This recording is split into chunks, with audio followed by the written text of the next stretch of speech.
Bon alors, bonjour à tous. Aujourd'hui dans le podcast de Ferrari, c'est la petite nouveauté, le duo avec mon ami Nicolas Martin. Pour présenter ceux qui ne le connaîtraient pas, déjà vous connaissez pas grand chose en trail, c'est bien dommage pour vous, mais je vais pas refaire votre culture. Nicolas Martin, c'est le champion de France actuel, c'est celui qui est au-dessus de nous tous, membre de l'équipe de France. Et puis après on pourrait continuer en disant deuxième aux mondiaux 2016, voilà, multiple sélection équipe de France, deuxième au marathon pyrénéeux derrière un jeune coureur espagnol du nom de Kylian Jornet. Voilà, c'est un beau palmarès, on va s'arrêter là. Nico, bonjour. Bonjour. Comment vas-tu ce matin ? Comme certains ont pu le voir, physiquement c'est pas top parce que j'ai une fracture de fatigue, mais sinon moralement ça va assez bien. Il y a des choses plus graves dans la vie. J'ai une connaissance, Raphaël Peuillot, qui fait du vélo, qui est un jeune coureur qui a eu quelque chose de beaucoup plus grave au cœur, donc ça permet de relativiser un petit peu. Et puis finalement j'ai bien pu me préparer. J'avais fait le plus dur de la prépa et finalement moi c'est ce qui m'intéresse le plus, donc je le prends un peu avec philosophie en me disant que j'ai fait ce que j'aimais le plus dans la préparation au championnat du monde, et puis j'irai quand même sur le terrain pour supporter les copains. Mais pour le reste ça va bien. Oui, et puis voilà, je pense que ça fait 8 ans que tu t'entraînes extrêmement bien, t'avais jamais eu de grosses blessures, c'est la première. Bon, malheureusement ça arrive forcément à un moment donné, c'est pas grave, ça se trouve ce sera les Templiers qui seront gagnés en fin de saison, ça se trouve l'an prochain les mondiaux, enfin voilà, je pense qu'il te reste de belles années à haut niveau, donc un petit frein, mais c'est pour repartir encore mieux. Oui, on apprend toujours. De toute façon, il faut toujours apprendre de ses erreurs. Donc, peut-être que j'en ai trop fait. Bon, même si je pense un peu que c'est lié à une chute que j'avais fait en ski de fond dans l'hiver assez violente sur le bassin, qui a peut-être un peu fragilisé la zone. Mais voilà. Après, quand on rêve de devenir champion du monde, parce que j'ai déjà été vice-champion du monde, donc la progression c'est un peu le titre. Faut forcément faire des choses qui poussent un peu le corps dans ses limites. Donc bon, on peut toujours dire j'en ai peut-être trop fait, mais moi j'avais envie d'être surtout le meilleur possible sur la ligne de départ. Donc voilà, j'ai pris peut-être une petite part de risque avec certains enchaînements, mais ça fait partie du jeu, et je regrette rien du tout.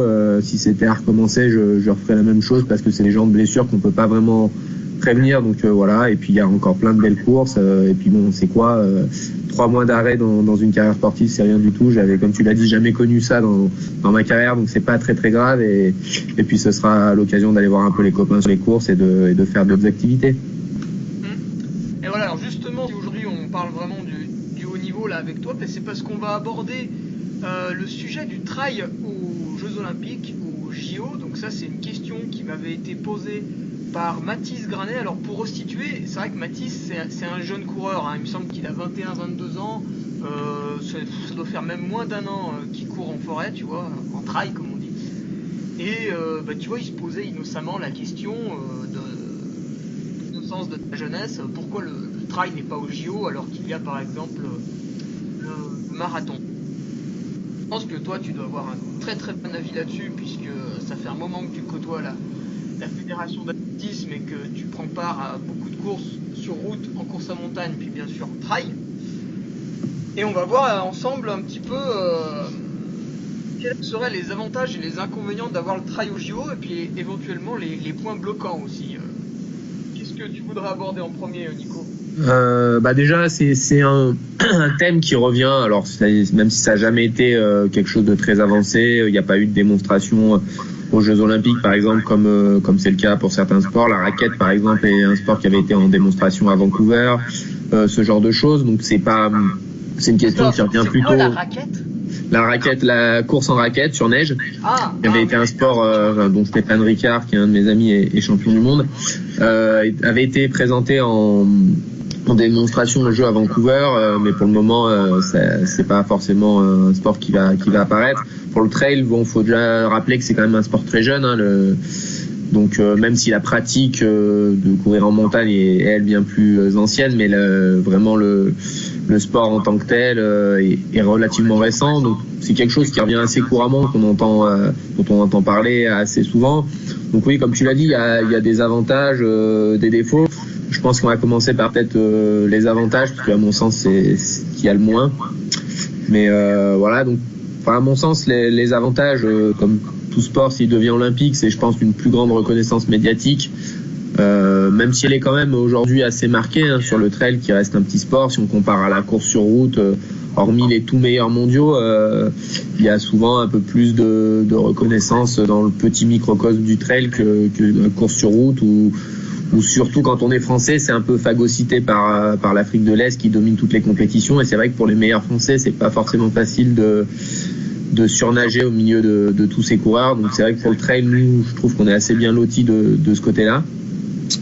Et puis après, l'autre avantage aussi, je pense, si le sport devenait olympique, c'est que par contre au niveau de l'État, il y a beaucoup plus de reconnaissance pour les sports olympiques. On le voit aujourd'hui, les différentes aides. Moi, je suis sur les listes de haut niveau, alors pas les listes élites, mais les listes qui ont été créées, collectifs nationaux. Et en fait, il y a très peu d'aides. On peut bénéficier très peu d'aides de la part de l'État, parce que ça va être mis à...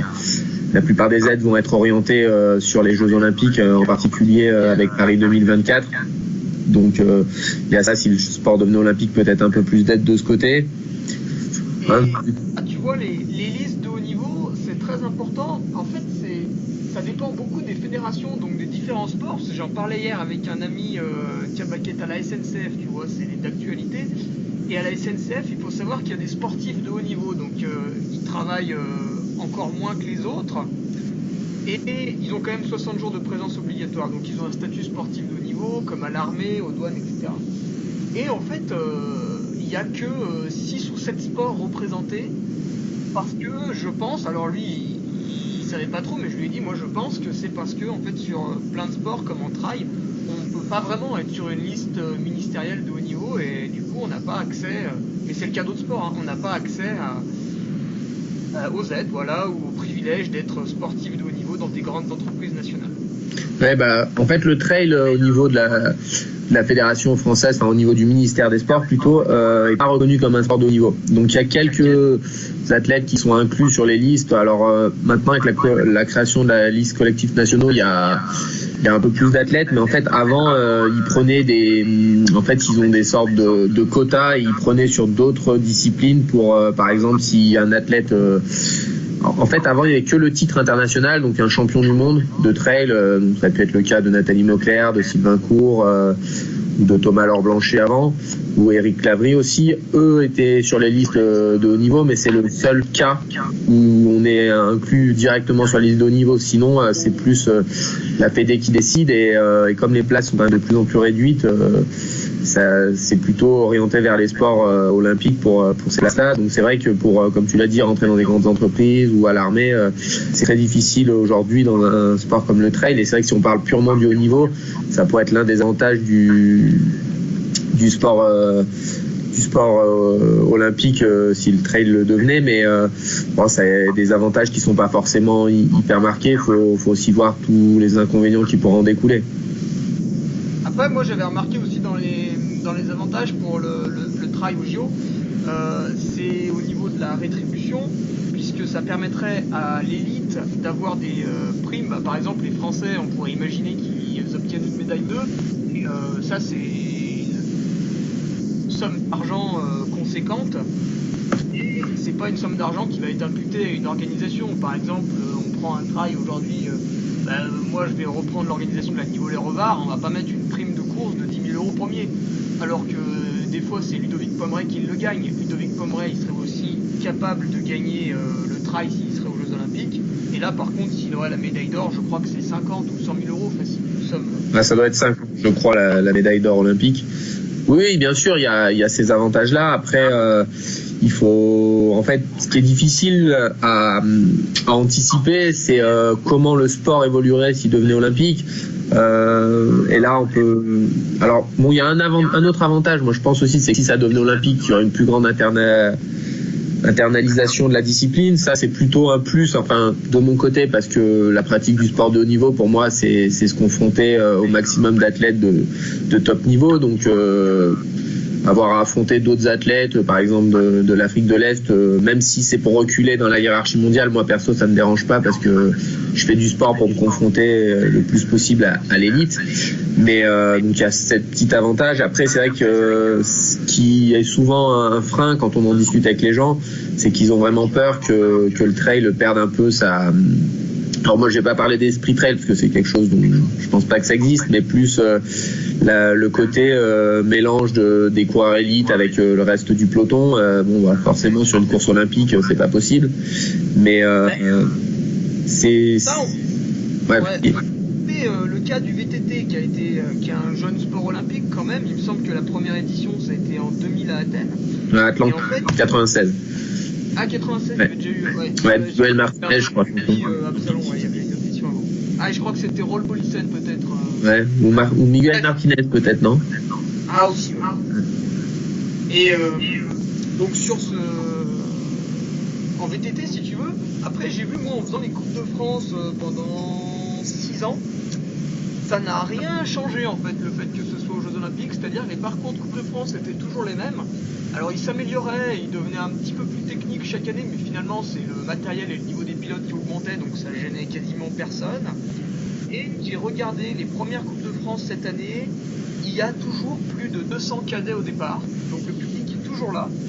La seule chose qui a changé dans le monde du VTT, c'est que maintenant il y a eu beaucoup plus de marathons qui ont percé, qui ont vu le jour, pour que justement le public qui ne se retrouvait pas sur les parcours Coupe de France puisse assouvir sa passion du VTT avec des parcours de 80 km en montagne, des épreuves comme la Transpyrénéenne. Bon, ça c'est une épreuve ancestrale, mais il y en a d'autres qui fleurissent dans les Alpes suisses.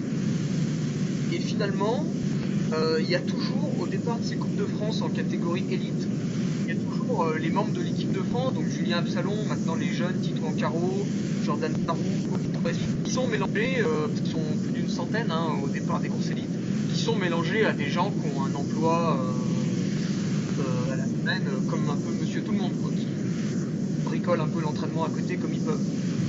Donc finalement, je trouve que pour le VTT, ça a été une excellente vitrine, ces Jeux Olympiques, et ça n'a pas modifié le calendrier des courses, ni l'engagement des coureurs sur ces courses. Non, mais c'est vrai que moi je pense que c'est totalement possible déjà d'avoir un peu un circuit un peu élite en parallèle des autres courses. En plus, on pourrait parce que bon, la course olympique c'est quand même une course tous les 4 ans, donc en soi le fait d'être olympique, si c'est juste la course, ça pose aucun problème. Les soucis qui peuvent découler, c'est plus de la structuration entre les Olympiades, et s'il y avait un circuit hyper fermé avec que les meilleurs athlètes mondiaux qui côtoient pas le cœur du peloton. Après, faut aussi voir, bon, le VTT, il y a un peu plus un historique où on était déjà plus sur des circuits. En trail, c'est quand même pas vraiment le cas. Moi, j'ai vécu un championnat du monde en boucle en 2013. Bon, une fois de temps en temps ça va. Après, moi j'ai vraiment pas envie que le trail devienne ça, parce que c'est pas ça. Le trail, c'est faire une belle boucle, ou partir d'un point A aller à un point B, traverser un massif avec un peu une logique dans le parcours. C'est vrai que ça me paraît compliqué ça si le sport devenait olympique, parce qu'après à téléviser, si tu fais une course faudrait définir le format, mais admettons que ce soit un format de 50 ou 60 km. Après, il faut réussir à téléviser ça, à rendre aussi la course un peu attractive, parce que c'est quand même pas un sport qui est très télégénique, je veux dire, ça nous intéresse nous parce qu'on connaît, qu'on s'intéresse, mais c'est vrai que pour Monsieur Tout le Monde, c'est pas forcément hyper intéressant à suivre. Donc c'est vrai qu'il faudrait trouver quelque chose un format dynamique. Donc est-ce que ça ferait pas évoluer la discipline? Après, c'est possible que de faire cohabiter les deux, ça changerait un petit peu certaines choses par rapport à actuellement entre les athlètes élites et les autres athlètes, mais on peut aussi imaginer une évolution un peu comme le triathlon, où il y a un côté fortement, une pratique olympique avec donc la distance olympique qui est, si je me trompe pas, 1,5 km de natation, 40 km à vélo et 10 km à pied, avec un circuit Coupe du Monde WTS qui est vraiment le top niveau, et puis un autre circuit en dessous qui est le circuit Coupe du Monde, qui est un niveau un petit peu en dessous, et avec des athlètes qui courent sur ce format-là, et puis à côté une fédération privée qui est l'Ironman, qui s'occupe plus du long, et en fait les deux cohabitent sans aucun souci, et finalement les deux types d'athlètes en vivent relativement bien aujourd'hui, quoi. Et après on pourrait imaginer aussi autre chose, c'est-à-dire pas forcément filmer l'épreuve de A à Z comme on a d'habitude, par exemple de suivre un 800 mètres, mais faire donc une épreuve qui a du sens, c'est-à-dire une traversée en montagne, enfin quelque chose comme ça, une vraie épreuve trail comme on a l'habitude aujourd'hui, et mettre des points de passage télévisés, un petit peu comme fait l'UTMB aujourd'hui, et par exemple tout au long de la journée, donc il y aurait des épreuves pendant les JO, je sais pas, de la nage, de l'athlétisme, enfin plein de trucs comme on a l'habitude, et puis toutes les demi-heures ou les heures, il y aurait un point télé avec justement les consultants, et puis on verrait les coureurs passer à un endroit, et progressivement jusqu'à le dernier point qui serait à l'arrivée, un petit peu comme la natation en eau libre. Alors ça, c'est vrai qu'il n'y a peut-être pas beaucoup de gens qui le regardent aux Jeux Olympiques, mais à Rio, ça a été pas mal suivi, surtout après coup, parce que la Française avait été déclassée après, je crois que c'était 10 km en eau libre. C'est ça, ouais. Elle était intéressée un peu plus. Mais voilà, ça c'est une épreuve qui se déroule dans la mer, donc forcément, enfin, l'océan, je sais plus. C'est pas télévisé de A à Z, on y revient point par point. Et puis peut-être que c'est pas plus mal, ça peut laisser libre cours à un beau terrain de jeu pour les athlètes. Oui, bon après c'est un peu à l'image aussi du vélo, quoi. Alors, même si ça s'est un petit peu développé ces dernières années, les étapes du Tour de France en intégralité, mais c'est vrai qu'avant on avait souvent les 2 dernières heures de la course, et c'est vrai que ce qui se passe avant, à part pour les gens qui sont vraiment passionnés du vélo, mais sinon les autres, ils voient les 2 derniers cols, ça suffit. C'est vrai qu'on pourrait imaginer la même chose, avec un petit point au début pour la présentation des athlètes, mais c'est vrai qu'on n'a pas besoin de suivre la totalité de la course. En plus, aujourd'hui, on a quand même avec les drones, ce genre de choses, des vrais plus pour filmer les courses, même si c'est des endroits un peu difficiles. Après, je pense quand même, je suis pas du tout expert, mais en termes d'organisation, moi j'ai quand même peur que ce soit un peu la simplicité qui prenne le pas si le sport devenait olympique et qu'on dise on trace une boucle de je sais pas 5-10 km et qu'on nous fasse tourner dessus. Moi à mon avis, si ça devenait olympique, ça serait quand même plutôt cette version là qui serait retenue plus que celle de faire une belle traversée en montagne, quoi. Même si c'est sûr que admettons que ça sera pas le cas, mais s'il y avait le trail au JO de 2024, c'est sûr que si on avait une épreuve dans les Alpes avec une magnifique traversée, ça donnerait des images absolument extraordinaires, et c'est vraiment ça que le trail peut apporter, c'est qu'on pratique quand même dans un terrain de jeu qui est exceptionnel et qui est l'un des plus beaux qui existent des divers sports qu'on puisse regarder. Et puis après, c'est vrai que le trail finalement, il n'y a pas vraiment de parcours type. On va quand même de 30 à 160 km, et que ce soit montagneux ou un peu moins montagneux, c'est vrai que ça changerait beaucoup, et faudrait peut-être pas forcément se focaliser sur un parcours type, mais voilà, être conscient que chaque année ça va beaucoup changer. Après, simplement, ce serait annoncé à l'avance, et aux coureurs de se préparer, de s'adapter ou non, d'avoir la volonté de modifier leur entraînement pour s'adapter ou non à ça, un petit peu comme en vélo. Ouais, tout à fait. Certaines années qui sont pour les sprinteurs, et puis d'autres années qui sont pour les grimpeurs. Par exemple, cette année, Alexander Kristoff ne sera jamais champion du monde, c'est pas possible. Non, c'est vrai que cette année ce sera très dur à Innsbruck avec une très très longue montée, mais c'est vrai que c'est complètement ça. Aujourd'hui, en fait, on parle souvent du trail comme un sport. En fait, c'est un sport où il y a de multiples disciplines. C'est presque c'est comme un petit peu les courses de fond et de demi-fond en athlétisme, quoi. Alors même si c'est d'autres qualités, mais entre le 800 mètres et le marathon, il y a un tel écart que c'est pas possible que le même athlète domine toutes les distances. Aujourd'hui, en trail, en fait, on n'a pas forcément toujours ça à l'esprit, parce qu'on a eu pendant de nombreuses années Kilian qui était capable de tout gagner ou presque, mais au fil des années, avec l'évolution, ce sera de plus en plus compliqué, et il faudra cibler les courses où on est capable de briller en fonction de ses qualités. Alors même si un bon trailer, c'est avant tout quelqu'un qui est complet, qui est capable de s'adapter. Si un jour il y a une énorme densification du niveau, il faudra forcément aller sur voir quelles sont ses qualités pour s'orienter sur des parcours on est capable de briller. En vélo, Christopher Froome ou d'autres coureurs, d'autres grimpeurs essayent pas de gagner le Tour des Flandres. C'est parce qu'ils savent très bien qu'ils peuvent pas le faire. Donc voilà. Après, on a toujours des exceptions. Même si on met un peu de côté l'histoire des coureurs, mais par exemple comme Valverde qui est capable d'être un peu bon partout. Mais c'est vrai que si un jour on a une vraie professionnalisation, on aura aussi cette spécialisation des athlètes dans un format donné. Même si aujourd'hui on a quand même une culture en France, par exemple, bon, il y a tout type de trails, mais on va quand même dire que les trails les plus réputés restent des trails qui sont quand même des trails montagneux.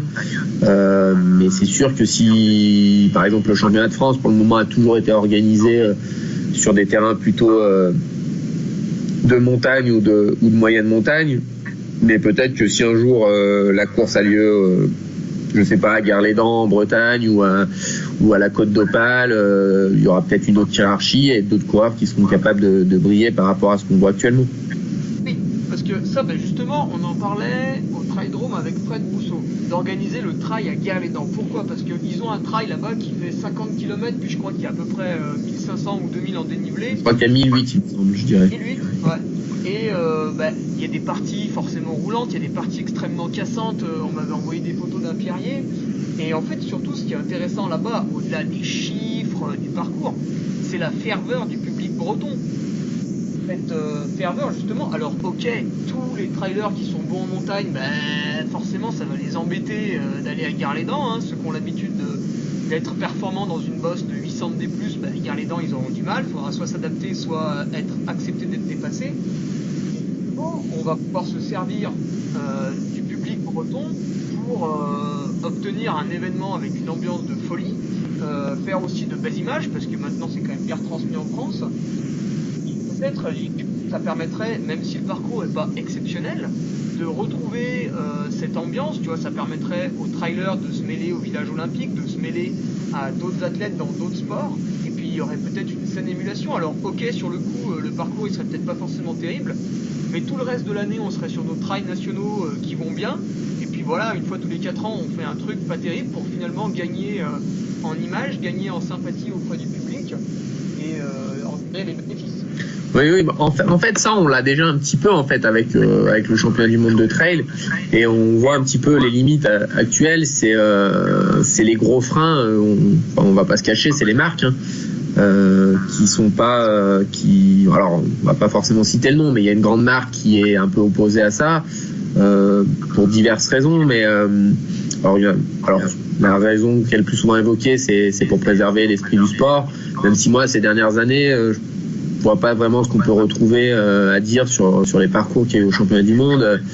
La Maxi Race, c'est une course qui est de grande qualité. D'ailleurs, cette marque-là est aujourd'hui sponsor titre de la course, donc je pense qu'elle retrouve les valeurs dans cette course.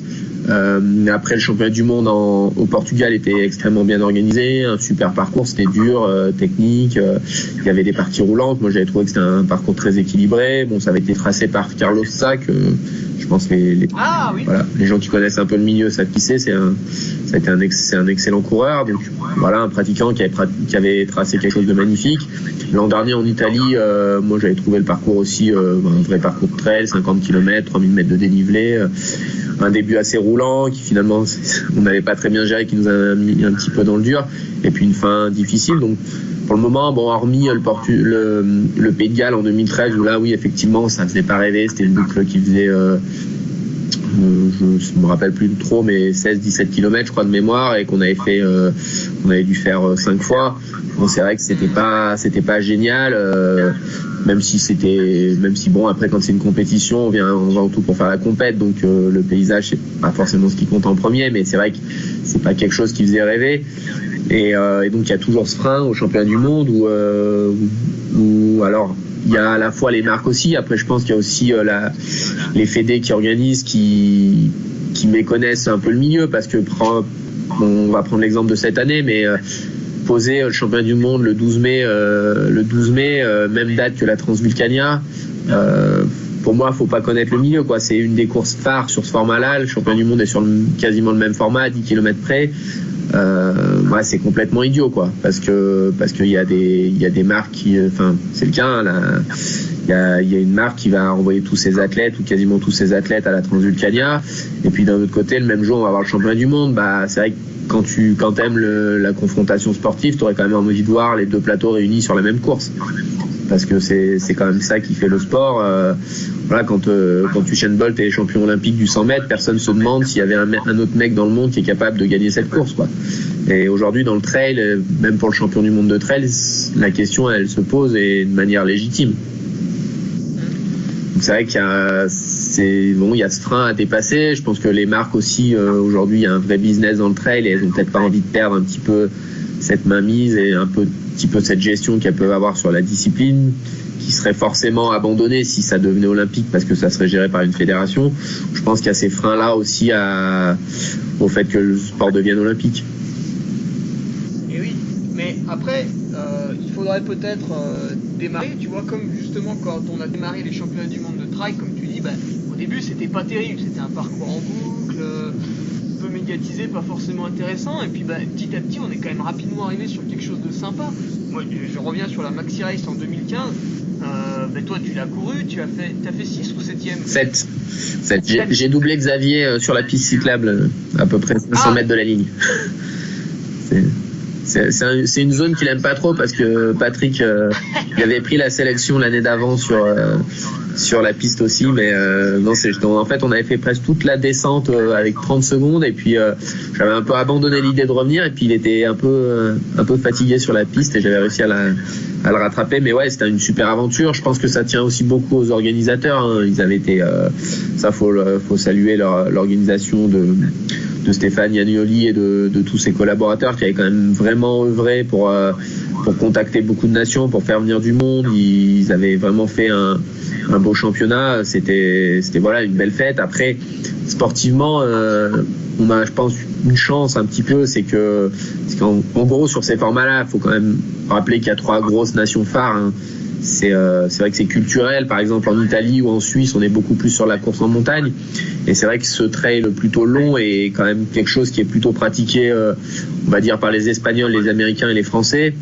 Et la chance qu'on a un petit peu pour le championnat du monde, c'est que l'Espagne et la France jouent relativement bien le jeu, même si c'est pas parfait, même s'il manque quelques-uns des meilleurs coureurs, même si en France, je pense qu'on pourrait pas faire beaucoup mieux.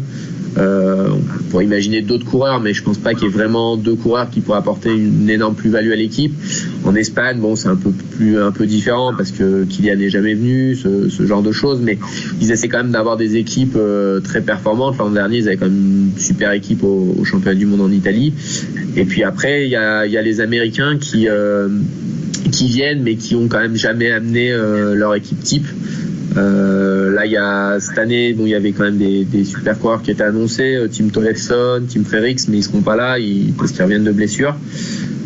Donc voilà, c'est sûr qu'on aimerait tous qu'il y ait tous les meilleurs au départ. Moi, c'est ce qui me fait rêver, quoi. Après, quand j'ai été vice-champion du monde, alors c'est une énorme satisfaction. Après, moi, j'arrive à avoir le recul de dire oui, je suis peut-être pas quand même le 2e meilleur du monde sur ce format-là et j'aurais préféré qu'il y ait vraiment tout le monde et qu'on ait faire 5, 6 ou 7e de la course, mais en se disant voilà, ça, là il y a tout le monde, tous les meilleurs sont au départ. Un petit peu ce qu'on a pu avoir l'an dernier sur l'UTMB où voilà, sur le format ultra, il y avait manquait quand même pas grand monde capable de jouer le top 5 au départ de la course et c'est ce que peut-être le sport olympique pourrait apporter. Alors sur le format sur lequel il serait disputé, mais on ait une vraie élite qui soit incontournable et qui vienne sur cette course, qui ait pas d'alternative. La top course, ce serait celle-ci et pas une autre. Alors, voilà, je pense que pour le trail au JO, on a fait à peu près le tour. Après, moi, des fois, il y avait des gens qui m'en parlaient brièvement comme ça, et puis forcément, ils citaient le cas du dopage. Je pense que ce sera mon dernier point, et je dirais que le dopage, de toute manière, il est déjà forcément un peu présent parce qu'il dépend de la mentalité des gens. Quand on voit certains qui partent avec de l'ibuprofène dans leur sac, c'est une pratique dopante. On se demande si on leur mettrait pas la carotte, ces gens-là ils prendraient pas quelque chose qui cette fois-là serait interdit. Et de toute manière, le dopage aux Jeux Olympiques, c'est là où il y aura des contrôles. Donc ce sera forcément moins tentant que par exemple d'aller faire des courses qui sont primées en Italie où là il n'y a aucun contrôle. Enfin, je ne dis pas que du coup tout le monde se dope sur ces courses-là, je dis juste qu'il n'y a pas de contrôle, du moins pas forcément tout le temps, alors qu'au JO ce sera quand même beaucoup mieux encadré. Oui, bon, clairement. Après, déjà, enfin, même si le sport devenait olympique, à mon avis, ça resterait un petit sport olympique. Donc, parce que bon, faut pas se cacher. Qu'est-ce qui conduit au dopage? Alors oui, il y a la mentalité des gens. Après, il y a quand même la plupart quand on parle des sports de haut niveau, c'est qu'il y a de l'argent à gagner. Et c'est, à mon avis, le moteur premier du dopage. On le voit. Il y a eu une affaire récente qui vient d'être jugée. On peut parler d'Armstrong, mais il y a un procès qui vient de se terminer aux États-Unis où en fait il était en procès avec son ancien sponsor, l'US Postal, qui lui réclamait 100 millions. Ils ont signé un accord et il a payé, je crois, 5 millions à l'US Postal et puis 1 million de frais d'avocat à Floyd Landis. Et ben, on voit que par rapport à l'argent qu'il a accumulé en trichant dans sa carrière, même après avoir payé ça, même avec les frais d'avocat, il en a encore beaucoup dans sa poche, quoi. Donc tant que le système est fait comme ça, il y aura de la tricherie, mais c'est lié à l'argent qui peut circuler. Alors oui, si on garde le sport tout petit, on limitera le dopage très organisé, mais d'un autre côté, l'argent dans le trail aujourd'hui, il y en a déjà. T'avais fait un podcast intéressant à ce sujet. Il y a des gens, alors ils sont pas très nombreux, mais il y a quand même des gens qui vivent très bien du trail aujourd'hui. Après, très bien, il faut quand même relativiser, hein, parce que par exemple, quand on dit que la prime au Templier elle est énorme, elle est de 8 000 euros, c'est vrai, c'est une somme qui est conséquente. Hein. Moi, si demain on m'ajoute 8 000 euros sur mon compte en banque, franchement c'est cool, mais ce serait très vite réinjecté dans l'économie locale. Oui, donc, clairement, mais marathon de Boston, c'est 150 000, quoi. Oui, non, mais évidemment, c'est des sommes qui restent très modérées. Après, les contrats de sponsoring des quelques stars de la discipline, je pense, alors, c'est jamais les sommes exactes, mais je pense que des coureurs comme Kylian Jornet, François Den, Jim Wamsley, c'est quand même des salaires, des revenus qui sont intéressants. Après, forcément, si tu compares, je pense que le meilleur, le plus gros revenu aujourd'hui, tout confondu, ça doit être Kylian. C'est sûr que si tu compares par exemple au vélo, je sais pas combien il serait dans la hiérarchie au niveau des revenus par rapport au vélo, mais ce serait peut-être même pas les revenus d'un top équipier ou même juste d'un très bon équipier. Donc oui, effectivement. Pour situer Jean-Christophe Perrault à ses débuts, donc avant qu'il fasse un podium au Tour de France, avant qu'il ait un gros palmarès sur route, quand il était à Omega Pharma, alors il faisait des top 10 sur des Tours de Romandie, des conneries dans ce genre-là, mais il avait quand même 16 000 par mois. Oui, je crois que il était loin des meilleurs. Je crois que j'avais vu un reportage une fois sur Steve Chenel, que les gens connaissent peut-être un peu mieux maintenant parce qu'il est consultant, voilà, très bon consultant, qui a été champion de France de cyclocross, si je dis pas de bêtises, cet hiver. Et à l'époque, donc, il de courir chez AG2R, si je dis pas de bêtises, et il disait qu'il y avait des revenus quand même autour de 80 000 euros. Et voilà, à part les connaisseurs du milieu, ça a jamais été un top coureur. C'était un bon coureur qui était capable d'être à l'avance sur certaines échappées je crois que c'était plutôt un peu les Flandriennes, son terrain de jeu. Voilà, mais c'était vrai qu'il y a par rapport, alors qu'avec ces niveaux de revenus, tu fais partie des quelques privilégiés dans le monde du trail. Donc il y a un petit peu d'argent, on le voit, l'UTMB va essayer, réfléchit à mettre en place des primes. Mais c'est vrai qu'il y a assez peu d'argent. Et après, dire que c'est ça qui va faire apparaître le dopage, non, je pense que il y a déjà des gens, juste pour battre leurs voisins, ils vont tricher, alors avec des produits plus ou moins interdits, mais moi, à mon sens, dans la mesure où tu prends un médicament, c'est déjà une conduite dopante. Après, il y a des règles du jeu, tu prends un produit interdit ou pas, mais on le sait, aujourd'hui, dans le trail, il y a la mise en place quelque chose qui est, je pense, assez novateur et qui existe dans peu de disciplines. C'est vrai que c'est le programme Quartz où les athlètes font des prises de sang de manière on va pas dire bénévole, mais de leur propre chef. pour prouver qu'ils sont clean. Donc ça, je pense que ça limite un petit peu les tricheries. Après, celui qui va tricher, il va pas s'engager dans le programme Quartz pour qu'on puisse le surveiller. Et c'est vrai que tant que t'as pas de données sur un passeport, si le dopage est bien fait, ça reste compliqué de coincer quelqu'un sur simplement des contrôles sur les courses. Donc c'est vrai que si on devenait olympique, il y aurait un suivi longitudinal, sûrement des coureurs qui seraient intégrés au système Adams avec une nécessité de localisation, ce genre de choses. Mais bon, on sait que c'est pas garant de la propreté des sports, hein, parce que les affaires sortent régulièrement dans plein de sports et les gens arrivent à passer à travers les mailles, mais bon, c'est toujours mieux que rien. Et puis voilà, si par contre là sur ce point-là on peut être novateur dans le trail et créer quelque chose où on monte un petit peu patte blanche en disant regardez, nous on essaye de prouver qu'on fait du sport proprement, ce serait sympa parce qu'on l'entend rarement face à face, mais un mot voilé sur les réseaux sociaux, vous voyez, c'est pas possible d'aller aussi vite, les gens sont chargés. Et c'est vrai que ça, si on peut réussir à sortir un peu ça de la tête des gens et que c'est difficile de se rendre compte de ce que le corps est capable de faire après des années d'entraînement, ce serait quelque chose qui serait positif pour la discipline. Ouais, c'est sûr. Pour terminer du coup sur ce dernier point là, avec le trail au JO et donc là, dernier petit point, le dopage, le fait, donc le système Adams, pour plus le détailler, le coureur doit remplir son emploi du temps, alors je ne sais plus combien de semaines à l'avance, mais il est susceptible d'être contrôlé entre 6h et 23h. Donc, les semaines entre 6h et 23h, il doit remplir où il est. Et j'avais par exemple un ami, Jérémy Bescon, qui a été professionnel à la Cofidis pendant 2 ans. Donc un jour, et il a eu le contrôle, à lui c'était pile à 6h le matin, hein, les mecs à 6h01 ont tapé à sa porte. Il faut savoir que Jérémy, à ce moment-là, il était chez ses parents, donc il avait renseigné ça sur le système Adams. Dans un petit apport d'air à plus de 1000 mètres d'altitude, enfin vraiment pour s'y rendre, il faut être sacrément motivé. Et voilà, le système Adams, ça rigole pas, quoi. Les mecs à 6h01, ils ont toqué chez lui et puis c'est parti, quoi, contrôle. Oui, c'est... Là où il y a des soucis ensuite, c'est avec les no-shows, c'est-à-dire que vous remplissez ou vous ne remplissez pas et les mecs n'arrivent pas à vous trouver. 1 no-show, 2 no-shows, 3 no-shows, vous êtes suspendu. Ouais, bon, aujourd'hui, ça a été raccourci. Avant, c'était 18 mois pour 3 no-shows. Aujourd'hui, on est sur 3 no-shows en 12 mois. Bon, moi, je trouve que celui qui se fait attraper est un peu quand même fautif, parce que 3 erreurs en 1 an, c'est compliqué. Alors après, il faut voir combien il y a de contrôles, mais je pense pas qu'il y ait non plus 50 contrôles dans l'année.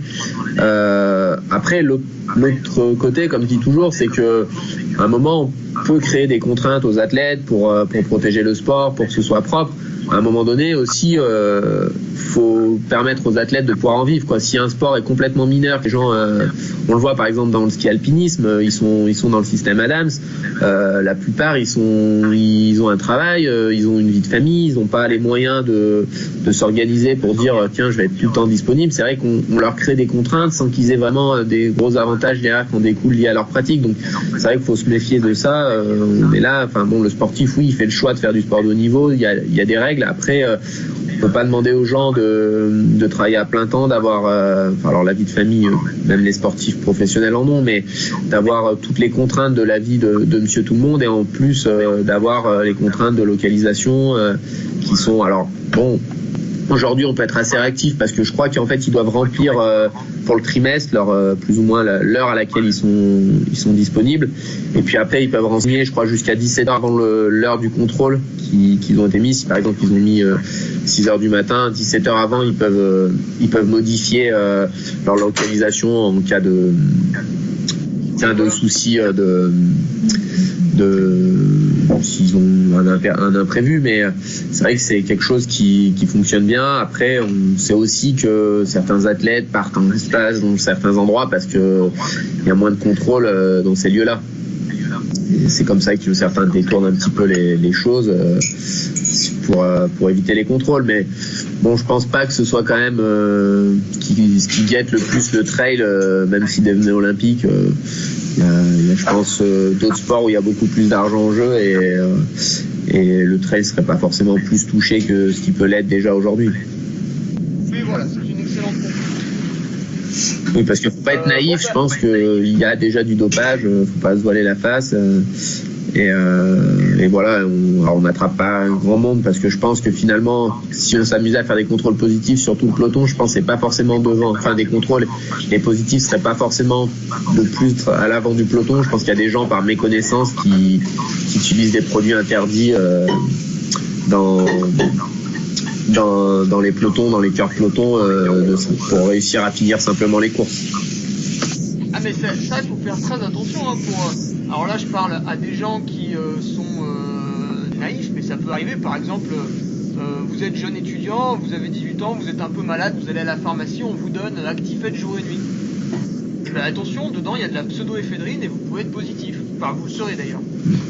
Ou encore pire, vous êtes jeune étudiant, vous allez à une soirée avec vos amis, vous rentrez pas tard, vous picolez pas trop, hein, mais il y a quelqu'un qui a fumé du cannabis à côté de vous, et puis vous avez beaucoup discuté avec lui, etc. Enfin, du coup, la substance se retrouve dans votre corps.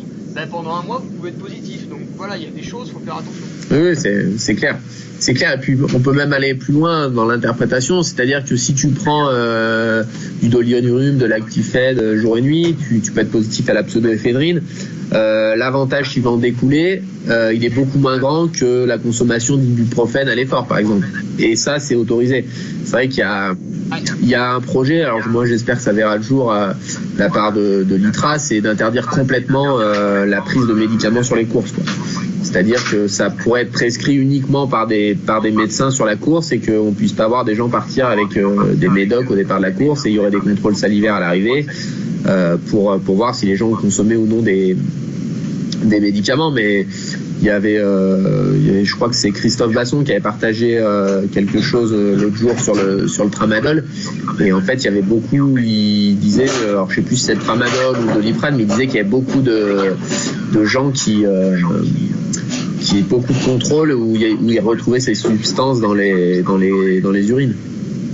Donc c'est... Oui. Alors pour ceux qui connaissent pas, le tramadol en fait c'est une version améliorée du Doliprane. Ça se situe entre le Doliprane et la morphine. C'est ce qu'on vous donne quand vous êtes à l'hôpital et que vous avez un gros bobo, quoi, type fracture, douleur insupportable.